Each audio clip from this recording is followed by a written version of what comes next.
আমার মনে হয় না তোমাদের সাথে চিকেনের এই রেসিপিটা এর আগে কোনো দিন শেয়ার করেছি। আজকে তাই তোমাদের সাথে শেয়ার করলাম দারুণ স্বাদের একটা চিকেন টিক্কা মশলা।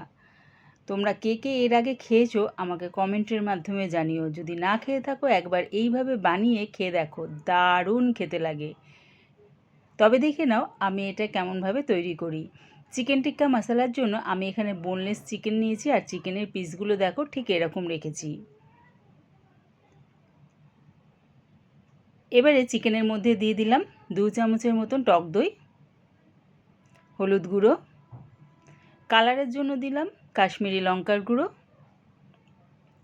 জিরের গুঁড়ো, গরম মশলা গুঁড়ো, আদা রসুন পেস্ট দিলাম 1.5 চামচ, মানে 1 চামচ আর 1 চামচ হাফ দিলাম, স্বাদ অনুযায়ী নুন, কসুরি মেথি, আর দিলাম হাফ চামচ ঝাল লঙ্কার গুঁড়ো। 3 চামচের মতন সর্ষের তেল একটু গরম করে নিয়ে সেটা চিকেনের মধ্যে দিয়ে দিলাম।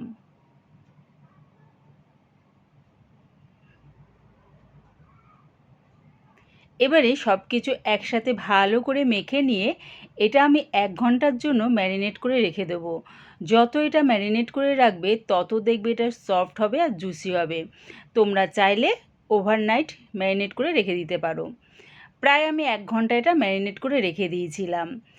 এবারে চিকেনটাকে আবার একটু নাড়িয়ে চাড়িয়ে, মানে আবার একটু মাখিয়ে নিয়ে গ্যাসটাকে মিডিয়ামে রেখে একটা তাওয়া বসিয়ে নিয়েছি। তাওয়াটা যখন গরম হয়ে গেছে তখন একদম স্টিমে করে দিয়ে দিলাম এর মধ্যে 2 চামচের মতন রিফাইন তেল আর 1 চামচের মতন বাটার। তাওয়ার চারপাশটা ভালো করে মাখিয়ে নিয়ে চিকেনের পিসগুলো এর মধ্যে দিয়ে দিলাম। অবশ্যই কিন্তু বাটারটা দিও, তাহলে দেখবে চিকেনটা খেতে কিন্তু বেশ ভালো লাগবে। এক দিকটা হয়ে যাবার পর আরেক দিকটা ভাজার জন্য উল্টে দিলাম। এরকম উল্টে পাল্টে বেশ লাল লাল করে ভেজে নামিয়ে নেব। আর হ্যাঁ, গ্যাসটাকে কিন্তু অবশ্যই স্টিমে রেখো, তাহলে দেখবে চিকেনটা ভেতর থেকে খুব সুন্দরভাবে সেদ্ধ হয়ে যাবে। চিকেন টিক্কা মশলা করার জন্যে চিকেন টিক্কাটা কিন্তু রেডি হয়ে গেছে। তোমরা এই চিকেন টিক্কাটা এই অবস্থায় কিন্তু স্টার্টার হিসাবেও খেতে পারো। এবারে এগুলো নামিয়ে নিচ্ছি। চিকেন টিক্কা মশলা করার জন্যে এবারে মশলাটা করে নেব। টিক্কাটা তো হয়ে গেল, এবারে মশলাটা করে নিচ্ছি। কড়ার মধ্যে দিয়ে দিলাম 3 চামচের মতন রিফাইন তেল আর 1 চামচ বাটার। বাটারটা মেল্ট হয়ে গেলে ফোড়নের জন্য দিচ্ছি 3টে ছোটো এলাচ, 2টো তেজপাতা আর গোটা জিরে। এগুলো একটু ভাজা ভাজা করে নিয়ে তারপরে দিয়ে দিলাম 2টো বড় সাইজের পেঁয়াজ কুচি। অবশ্যই কিন্তু পেঁয়াজটা কুচিয়ে দিও, আমি কিন্তু পেঁয়াজটা চপারে চপ করে দিয়েছি, স্লাইস করে দিও না। দিয়ে দিলাম এর মধ্যে 3টে কাঁচা লঙ্কা 2 টুকরো করে। পেঁয়াজটা হালকা লাল করে ভেজে নিয়ে দিয়ে দিলাম আমি 1 চামচ আদা রসুন পেস্ট। আদা রসুন পেস্টের কাঁচা গন্ধটা যাওয়া পর্যন্ত পেঁয়াজের সাথে কষিয়ে নিলাম। গ্যাসটাকে কিন্তু এই সময় আমি মিডিয়ামে রেখেছি। দিয়ে দিলাম 2টো টমেটো পেস্ট। টমেটো পেস্টটা দিয়ে একটু নাড়িয়ে চাড়িয়ে দিয়ে দিলাম এর মধ্যে হলুদ গুঁড়ো, জিরের গুঁড়ো, ধনের গুঁড়ো, কালারের জন্য দিলাম 1 চামচ কাশ্মীরি লঙ্কার গুঁড়ো, আর দিলাম স্বাদ অনুযায়ী নুন। সব কিছু ভালো করে মিশিয়ে নিয়ে কষিয়ে নেব।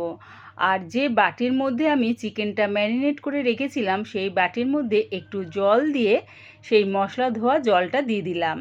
জলটা দিয়ে মশলাটাকে দেখো ভালো করে কষিয়ে নিয়েছি। যখন দেখবে এরকম তেলটা ছেড়ে দিয়েছে তার মানে মশলাটা আমার কিন্তু খুব সুন্দরভাবে কষানো হয়ে গেছে।